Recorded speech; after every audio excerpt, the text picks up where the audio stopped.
ఈరోజు చెరుకుమడి గ్రామంలో ఘన స్వాగతం పలికిన తెలుగుదేశం పార్టీ కార్యకర్తలకి గ్రామస్తులందరికీ కూడా నా హృదయపూర్వక ధన్యవాదాలు నమస్కారాలు తెలియజేస్తున్నాను. ఎందుకంటే రేపు జరగబోయే ఎన్నికల్లో సోమిరెడ్డి చంద్రమోహన్ రెడ్డి గారిని ఇంతకంటే అత్యధిక మెజార్టీతో మనం గెలిపించగలమనేటువంటి ఉత్సాహాన్ని ఈ గ్రామంలో మీరు అందరూ చూపించారంటే మీ ఆదరణ అభిమానం చూస్తే రేపు 30-35 వేల ఓట్లతో గెలుస్తాడు ఆయన అనేటువంటిది స్పష్టంగా అర్థమవుతుంది.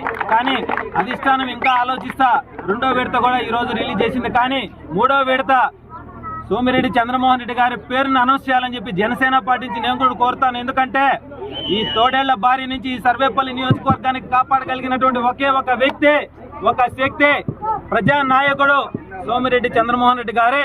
ఆయన అయితేనే ఎదుర్కొని నిలబడగలడు.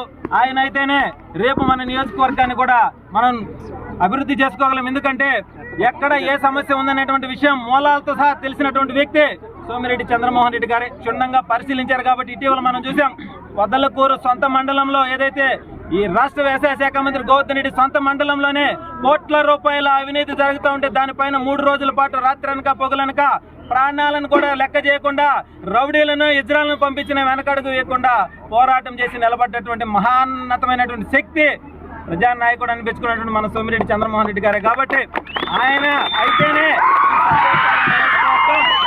రూపురేఖలు మారుతాయి. కాబట్టి మీ అందరినీ నేను ఒకటే కోరుతా ఉన్నా, మనమందరం కూడా బలంగా సంకల్పిస్తే రేపు ఈవినింగ్ కల్లా ఆయన పేరును అనౌన్స్ చేస్తే మనం అందరం కూడా సంతోషంగా ఆయన అత్యధిక మెజార్టీతో గెలిపించుకుంటాం.